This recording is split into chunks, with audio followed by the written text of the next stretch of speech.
여러분들 행복하기를 원하시죠? 싫어하는 분 아무도 안 계실 것 같아요. 그렇죠? 아마 미국으로 이민을 결정하신 중요한 이유 중에 하나도 보다 행복한 삶을 바라서 오신 것이 아닌가 생각을 합니다. 2013년에 한국일보에서 남가주에 사는 우리 이민 1세들을 대상으로 설문조사를 했습니다. 이민 올 때 목표가 무엇입니까? 물었더니 첫 번째가 무엇이었을까요? 여러분들은 왜 이민 오셨죠?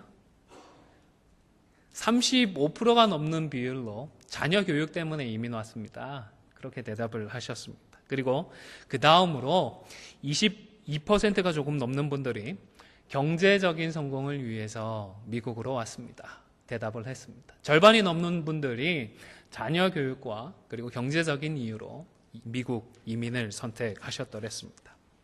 그리고 설문조사에 응했던 분들의 75% 이상이 이민 생활에 만족한다. 그 말인즉슨 4분 중에 3분은 그래도 자녀 교육을 잘 시킨 것 같다 생각을 하시고 또 경제적으로도 좀 여유를 누리면서 살고 있다라고 생각을 하시는 것 같습니다. 아마 남가주에 사시는 분들뿐만 아니라 여기 우리 함께 하시는 분들, 우리 안디옥 성도들의 비율도 전체적으로 이민 생활에 만족을 하시고 이민 오기를 잘했다 생각하시는 것이 아닌가 추측을 해봅니다. 그런데 여러분 행복하십니까? 아멘. 감사합니다. 하나님 앞에서 참으로 복되고 행복한 삶을 살기를 원하는데 한 칼럼에 보니까요, 유대인의 지혜서라고 불리는 탈무드를 인용하면서 이 세상에서 가장 행복한 사람은 범사에 감사할 수 있는 사람이다. 이렇게 표현을 하더라고요. 저도 10분 공감합니다. 아마 행복하십니까? 여쭈었을 때 자신 있게 행복합니다 대답하셨던 우리 성도님들, 하나님 앞에서 감사의 제목들이 풍성하기 때문에 행복합니다 고백할 수 있지 않았을까 조심스럽게 생각을 해봅니다. 사실 감사한다는 그 마음은 그 자체로도 우리에게 참 유익하다고 합니다. 미국의 국립건강관리소에서 어떤 분이 감사하는 것과 건강의 상관관계를 연구했다고 합니다. 이게 과연 연구할 가치가 있었는지는 모르겠는데 그래도 연구는 하셨다고 합니다. 그래서 3그룹으로 나눠놓고 조사를 했는데 감사의 말과 행동에 집중하는 그런 분들이 실제로 이 육신의 건강도 훨씬 더 양호한 것으로 결과가 나타났다고 그럽니다. 제가 우리 성도님들 만나뵈면서 말씀을 나누니까 공통적으로 기도하시는 기도 제목들이 있더라고요. 하나님 부르시는 그날까지 좀 건강했으면 좋겠습니다. 병원 신세 안 지고 건강하게 지내다가 천국 가면 좋겠습니다. 그렇게 기도의 제목들을 가지고 계시더라고요. 기도하실 뿐만 아니라 건강하기 위해서 매일 꼬박꼬박 시간을 정해놓고 운동도 하고 계시고 그리고 좋은 음식들도 찾아서 드시고 여러 노력들을 하시는데 거기에 못지않게 하나님 앞에 감사하실 수 있기를 바랍니다. 감사하실 수 있기를 바랍니다. 감사해야 건강도 하시고 또 감사해야 하나님께서 주신 복들로 우리가 행복할 수 있기 때문입니다. 오늘 본문을 기록할 당시에 사도 바울이 감옥에 갇혀 있었습니다. 여건들이 좋지 않았습니다. 불평, 불만이 가득 찬 그런 상황일 수도 있었습니다. 복음을 위해서 이렇게 수고하는데 정작 내 신세는 요 모양, 요 꼴입니다. 그런데 4절에서 하나님께 어떻게 한다라고 얘기를 했죠? 우리 장로님 죄송한데 밖에 누가 오신 것 같은데 안내 좀 해주시면 감사하겠습니다. 4절을 제가 읽어드릴게요. 내가 항상 내 하나님께 감사하고 기도할 때에 너를 말함은 이라고 말씀을 하셨습니다. 감옥에 갇혀서 여러 가지로 불편하고 복음을 위해서 나의 나름대로 수고를 했는데 하나님께서 이런 결과를 주셔서 불평하고 원망할 만했는데 내가 하나님께 감사한다? 이게 어떻게 가능했을까요? 다시 말하면 바울은 자신을 보면 갑갑한데 그래도 나 말고 다른 지체들을 보면서 감사할 수 있다라고 고백을 하고 있는 것입니다. 그래서 저도 이 주일 설교를 준비하면서 기도의 제목 한 가지를 추가하게 되었습니다. 하나님, 저와 저희 가정 때문에 우리 성도님들이 하나님께 감사할 수 있도록 축복해 주십시오. 그리고 못지않게 또 우리 안디옥의 성도들을 통하여서 제가 감사할 수 있는 은혜를 허락해 주십시오. 그런 기도의 제목을 삼게 되었습니다. 바라기는 우리 성령 하나님께서 같은 소원, 같은 마음을 우리에게 허락해 주셔서 우리 모두가 서로가 서로에게 감사할 수 있는 이유, 감사할 수 있는 감사의 제목이 되실 수 있기를 주님의 이름으로 축원을 드립니다. 그러면 과연 빌레몬이 어떻게 했길래 바울이 빌레몬 덕에 감사하고 기뻐할 수 있었을까요? 5절은 같이 한번 읽어보시겠습니다. 성경을 보셔도 좋겠고 준비된 화면을 보셔도 좋겠습니다. 5절을 읽겠습니다. 시작. 주 예수와 및 모든 성도에 대한 내 사랑과 믿음이 있음을 들음이니. 빌레몬의 사랑과 믿음을 듣고서 하나님을 향한 사랑, 하나님을 향한 믿음, 그리고 성도들을 향한 사랑과 그 믿음을 내가 알기 때문에 하나님 앞에 감사할 수 있다라고 고백을 하고 있는 것입니다. 설교를 준비하는 중에 옛날에 읽었던 책이 생각이 나서 다시 읽었습니다. 일본 분입니다. 마스미 도요토미라는 분이 쓴 참사랑은 그 어디에? 라는 책입니다. 수필 형식으로 쓴 글인데 사랑뿐만 아니라 제목은 참사랑을 찾는 그런 내용이지만 사랑뿐만 아니라 믿음에도 똑같이 적용이 될 수 있다 싶습니다. 사랑 자체보다도 사랑을 통한 그 관계에 집중을 하고 있기 때문입니다. 오늘 바울 역시도요, 하나님과 사람들의 관계가 어떠한지 표현하기 위하여서, 하나님과 빌레몬의 관계가 어떠한지 설명하기 위하여서 사랑과 믿음이라는 단어를 사용하고 있습니다.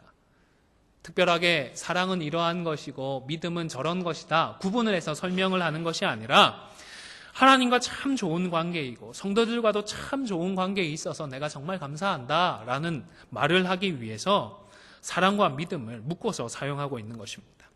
그런데 그 도요토미라는 이분이 책에서 사랑을 세 종류로 구분을 했습니다. 첫 번째는 만약에 라는 사랑이고요, 두 번째는 뭐뭐 때문에 라는 사랑입니다. 그리고 세 번째는 그럼에도 불구하고의 사랑입니다. 만약의 사랑은 요구 조건을 충족시켜주면 얻게 되는 사랑을 말합니다. 예를 들면 꼭 부합하지는 않겠지만 왜 자녀들에게 야, 너 이번에 시험 잘 보면 이거 해줄게, 이런 식의 조건적인 사랑을 표현하는 경우가 있지 않습니까? 당신이 나에게 다이아몬드 반지를 선물해주면 결혼할게요. 이런 식이 되지 않을까 싶습니다. 또 다른 하나의 사랑은 만약의 사랑입니다. 때문에의 사랑입니다. 죄송합니다. 사람 됨됨이나 그 사람이 가지고 있는 소유나 그 사람의 행동 때문에 받게 되는 사랑입니다. 어떤 게 있을까 생각을 해봤는데요. 참 당신이 예뻐서 아름다워서 사랑합니다. 당신이 참 멋있어서 사랑합니다. 그런 정도가 아닐까 생각을 합니다. 그런데 만약에나 이런 때문에의 사랑은 조건이 달라지면 달라지게 되어집니다. 조건이 달라지면 사랑도 달라집니다. 하지만 세 번째, 그럼에도 불구하고의 사랑은요, 다릅니다. 불구하고의 믿음도 다른 믿음과는 다릅니다. 하나님께서 우리에게 베풀어 주신 그 아가페의 사랑은 몇 번째에 속할까요? 네, 잘하십니다. 책을 쓰셔도 되겠습니다. 우리 하나님께서 우리에게 베풀어 주신 사랑은 그럼에도 불구하고의 사랑입니다. 여러분, 여러분의 사랑과 믿음은 어떤 종류의 사랑이고 어떤 종류의 믿음인가요? 만약의 사랑입니까? 아니면 뭐뭐 때문에의 믿음입니까? 아무쪼록 그럼에도 불구하고의 사랑과 불구하고의 믿음을 준비하셔서 서로가 서로에게 참다운 감사의 이유, 감사의 제목이 되실 수 있기를 주님의 이름으로 축원을 드립니다. 우리 함께 하신 분들을 향해서 다시 한번 다짐해 주실까요? 그럼에도 불구하고 사랑합니다. 그럼에도 불구하고 사랑합니다. 네, 우리들 연약하지만 부족하지만 그럼에도 불구하고 사랑합니다. 우리 하나님처럼 사랑하는 우리가 되기를 소원합니다. 빌레몬서는 앞서 말씀드린 것처럼 바울이 감옥에 갇혀 있을 때에 기록한 편지입니다. 양도 얼마 되지 않습니다. 고작 한 장밖에 되지 않은 짧은 편지이고 내용도 따져보면 아주 개인적인 그런 편지입니다. 그래서 이 편지가 과연 우리에게 무슨 의미가 있을까? 나한테 어떤 의미가 있을까? 하는 생각이 들기도 합니다. 그런데요, 이 편지를 쓰는 바울이나 등장하는 빌레몬이나 오네시모의 이름 대신에 우리의 이름을 넣으면 신기하게도 말이 됩니다. 납득이 됩니다. 우선 빌레몬은요, 복음을 위해서 참 열심을 내는 사람이었습니다. 성도들이 함께 예배를 드릴 수 있도록 자신의 집을 오픈해 주었습니다. 구역 모임을 하거나 가정 신방을 할 때를 생각해 보시면 모임도 모임인데 오시는 분들을 맞이하기 위해서 청소하고 또 음식 준비하고 하는 것들이 쉽지가 않습니다. 쉽지가 않아요. 근데 이 일을 매주일 했다고 한번 생각을 해보십시오. 초대교회는요, 사실 주의 날에 모이기는 했지만 주의 날에만 모였던 것은 아닙니다. 기록들을 살펴보면 거의 매일 일이 마치면 저녁에 모여서 성찬을 나누었습니다. 성찬은 성찬인데 그냥 같이 식사를 하고 기도했다 보시면 되겠습니다. 이런 일을 할 정도로 빌레몬은 하나님을 위하여서 그리고 성도들을 위하여서 열심히 특심인 그런 성도였던 것입니다. 그런데 하나님께서 이런 빌레몬을 축복하셨으면 참 좋았을 것 같은데 오히려 속상한 일을 경험을 했습니다. 자신의 노예 중에 한 명이 도망을 쳤습니다. 그냥 도망치는 게 아니라 돈까지 훔쳐가지고는 도망을 쳐버린 것입니다. 당시에 노예들의 생활 여건들이 참 어려웠습니다. 비참할 정도로 가혹했다고 합니다. 물건처럼 취급되기도 하고 짐승처럼 가축처럼 취급되기도 했습니다. 그런데 빌레몬은 자신이 신앙이 있다 보니까 하나님께서 내게 어떤 사랑을 베풀어 주셨는지 알고 있다 보니까 다른 주인들보다는 노예들에게 아주 너그럽게 대했었다고 합니다. 잘해 주었습니다. 그러나 그럼에도 불구하고 자신의 노예 중에 한 명은 선으로 악을 갚는 것이 아니라 악으로 선을 갚았던 것입니다. 당시 로마의 법은요, 도망친 노예들을 사형시키는 그런 제도가 있었습니다. 다행히 사형을 면한다고 해도 사지를 절단해버리거나 아니면 가장 럭키한 경우가 여기 이마에 낙인을 찍어두는 그런 정도였다고 합니다. 빌레몬은 자신의 호의를 배신으로 감고 도망쳐버린 노예가 이런 일을 겪지 않도록 법에 호소하지 않고 그냥 조용히 잊고 살았던 것 같습니다. 여러분, 혹시 여러분은 이런 일을 겪지 않으셨습니까? 배신을 당하지는 않으셨습니까? 호의를 베풀었는데 원수로 되갚음을 받는 일을 당하지는 않으셨습니까? 정말로 수고하고 헌신을 했는데 황당하고 억울한 말을 듣지는 않으셨습니까? 그때 여러분은 무엇을 느끼고 어떻게 행동하셨습니까? 오늘 본문에 등장하는 또 다른 사람, 오네시모라는 사람이 바로 그 도망친 노예입니다. 그라고 왜 변명의 여지가 없었겠습니까? 오죽하면 목숨을 걸고서까지 도망을 쳤겠습니까? 주인이 잘해주기는 했지만 자기도 사람이고 나도 사람인데 왜 나는 평생 노예로 이렇게 고생하며 살아야 하느냐? 내가 무슨 죄가 있어서 이런 삶을 살아야 하느냐? 고민이 있었던 것입니다. 일을 해도 제대로 품삯도 받지 못합니다. 잘해주는 주인에게는 미안했지만 그래도 더 이상 이렇게는 못 살겠다 생각을 하였던 것 같습니다. 16절을 보시면요. 이후로는 종과 같이 대하지 아니하고 종 이상으로 곧 사랑받는 형제로 둘 자라. 사도 바울이 빌레몬에게 이렇게 권면을 했습니다. 아마 오네시모가 왜 자신이 빌레몬의 집에서 도망을 쳤는지 바울에게 얘기를 했던 것 같습니다. 주인에게 감정이 있어서가 아니라 나는 노예로 살기 싫다는 것입니다. 차라리 죽으면 죽었지 노예로는 못 살겠다 생각을 했던 것입니다. 여러분, 지금까지 살아오시면서 의도하지는 않았지만 다른 사람에게 상처를 주었던 일이 한 번쯤은 있지 않았을까 싶습니다. 그저 나한테 좋은 일을 선택했을 뿐이고 내가 옳다고 믿는 일을 했을 뿐인데 생각지도 않게 다른 사람에게 상처를 주고 피해를 입히기도 했을 것입니다. 심지어는 좋은 의도, 선한 의도를 가지고 일을 했다가도 낭패를 끼치고 두고두고 마음에 걸림이 있는 분들도 계실 것입니다. 또 사도 바울은 어떤가요? 빌레몬과 오네시모 사이에 끼어 있었습니다. 빌레몬과도 관계가 좋았고 오네시모와도 정말 좋은 관계가 있었습니다. 특별히 오네시모는 감옥에서 만나게 되었고 그에게 복음을 전했습니다. 그리고 오네시모는 복음을 받아들이고 완전히 새 사람이 되었습니다. 오네시모라는 이름에는요, 유익하다라는 뜻이 있습니다. 그런데 예수님을 만나기 전에는 유익은커녕 정말 무익한 그런 사람이었습니다. 11절에 보시면 같이 한번 읽어보실까요? 11절입니다. 시작. 전에는 내게 무익하였으나 이제는 나와 내게 유익함으로. 예수님을 만나고 나서는 그가 하나님 나라를 위하여서 정말 헌신적으로 그리고 유익한 사람이 되었기 때문에 바울이 12절에 가면 그를 어떤 사람이라고 칭하죠? 나의 신복이다.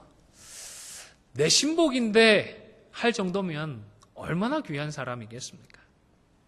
그런데 복음으로 계속해서 교제하는 중에 빌레몬이라는 사람, 내가 익히 잘 알고 있는 이 빌레몬과 그리고 감옥에서 변화된 이 오네시모가 서로 알고 있는 사이였다고 합니다.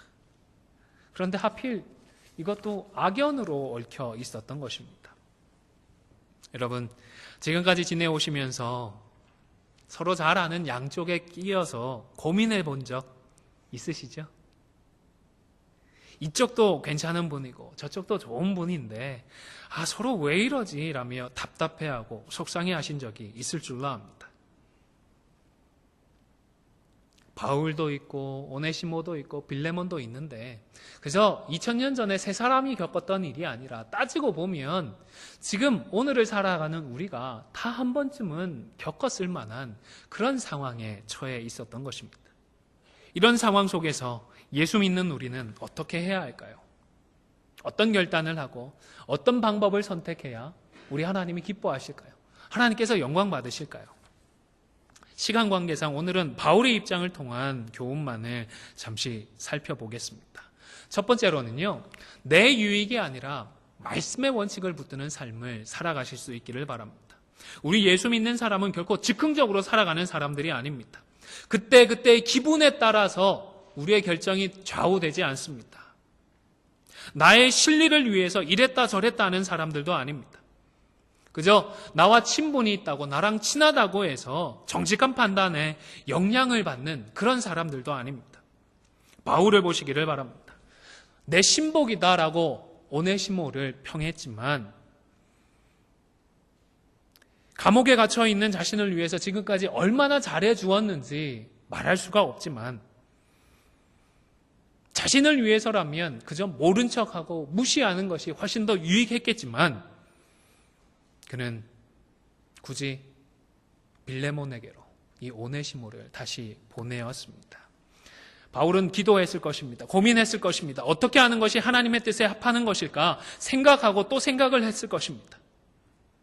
그리고 내 유익이 아니라 하나님이 기뻐하실 만한 그 길을 선택했던 것입니다.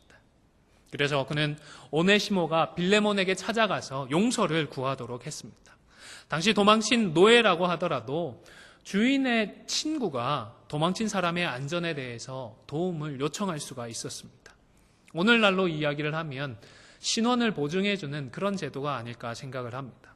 그래서 바울은 이 빌레몬서라고 하는 편지를 다른 사람에게 맡긴 것도 아니고 자기가 직접 친필로 기록을 해서 오네시모의 손에 들려보내요. 빌레몬에게 찾아가서 하나님의 이름으로 용서를 구하고 용서를 받고 새롭게 우리가 시작을 해야 하겠다 권면을 했던 것입니다.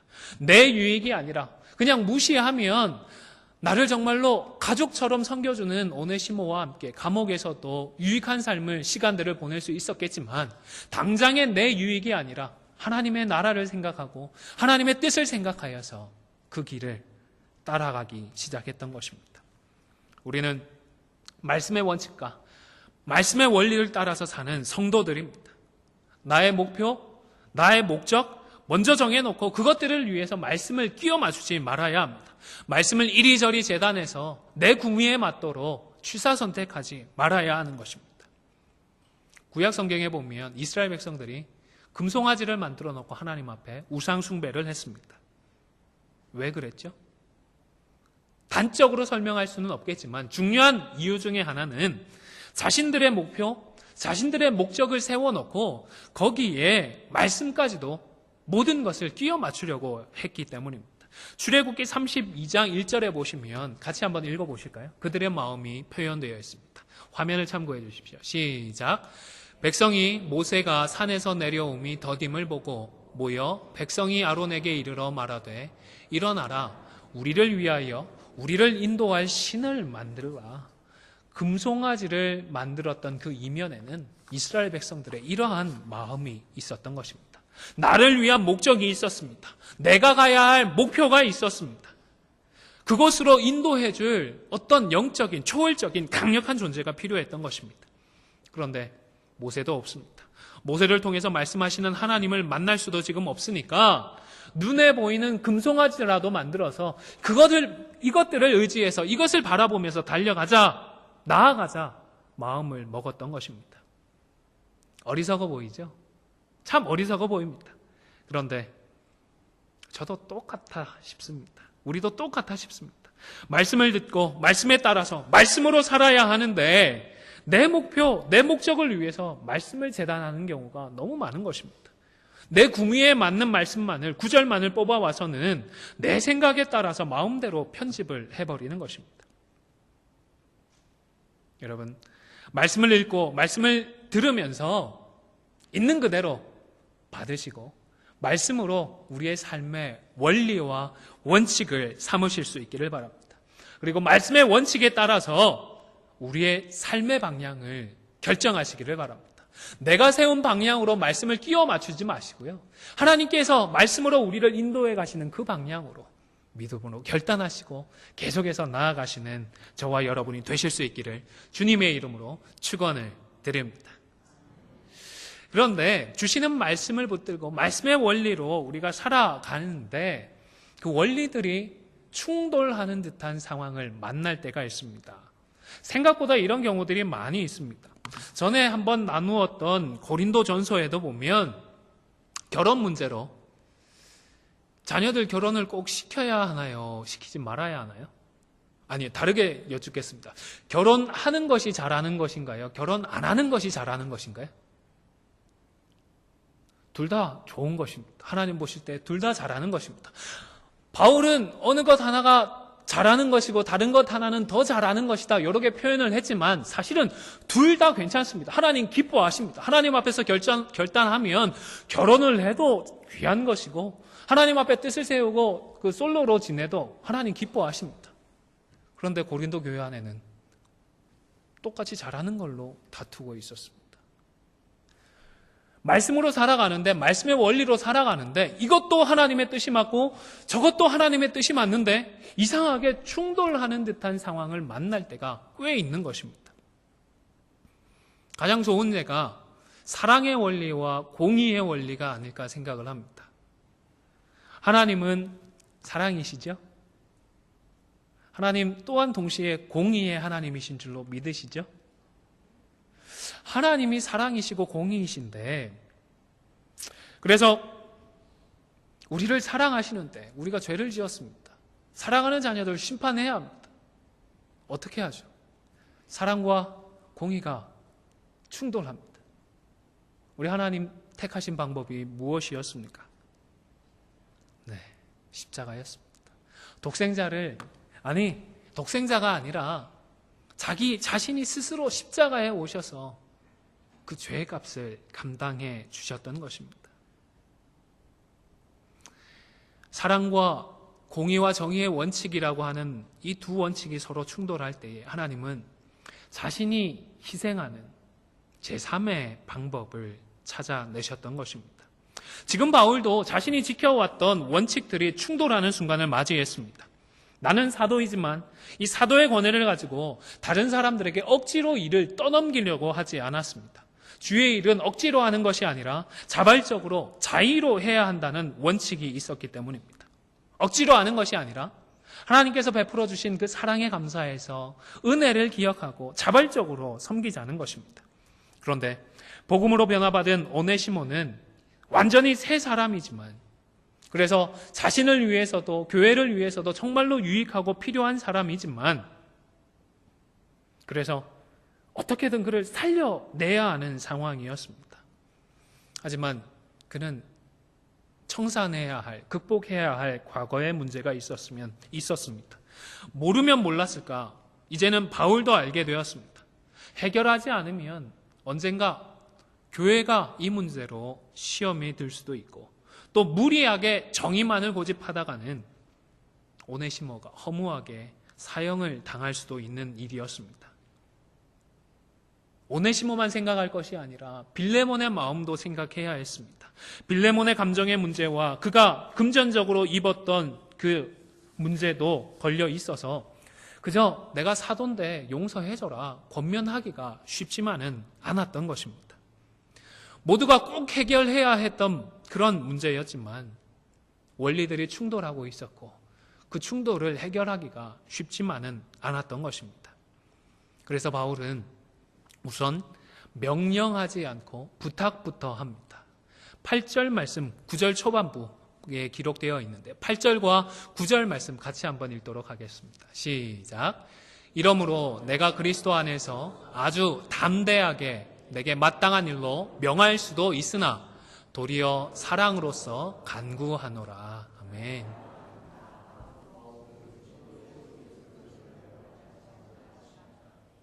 바울은 자신에게 그런 권위가 있다는 것을 알았습니다. 그래서 이렇게 명령할 수 있음을 알았습니다. 하지만 그러지 않고 사랑으로서 부탁을 했던 것입니다. 부탁할 뿐만 아니라 빌레몬의 손해를 자기가 다 갚아주겠다라고까지 제안을 합니다. 적극적으로 희생하고 헌신을 했던 것입니다. 18절 말씀입니다. 그가 만일 내게 불의를 하였거나 내게 빚진 것이 있으면 그것을 내 앞으로 계산하라. 내가 다 계산해 줄게. 그러니까 여러 가지로 마음에 아직 걸림이 있고 응어리들이 풀리지 않았겠지만 내 얼굴을 봐서라도 내가 다 변제해 줄 테니까 용서해 주면 참 좋겠다. 하나님의 나라를 위하여서 정말 귀한 일이니까 제발 마음만은 풀어주십시오. 부탁을 했던 것입니다. 사랑을 선택하느냐 정의를 선택하느냐 둘 중에 어느 한쪽이 정답인 것은 결코 아닙니다. 어느 쪽을 선택을 하더라도 하나님 기뻐하십니다. 내 욕심이나 내 유익을 위한 것이 아니라 하나님 앞에 정직하게 믿음으로 결단하고 믿음으로 선택한 것이라면 하나님 기뻐해 주십니다. 그러나 충돌하는 것 같을 때에는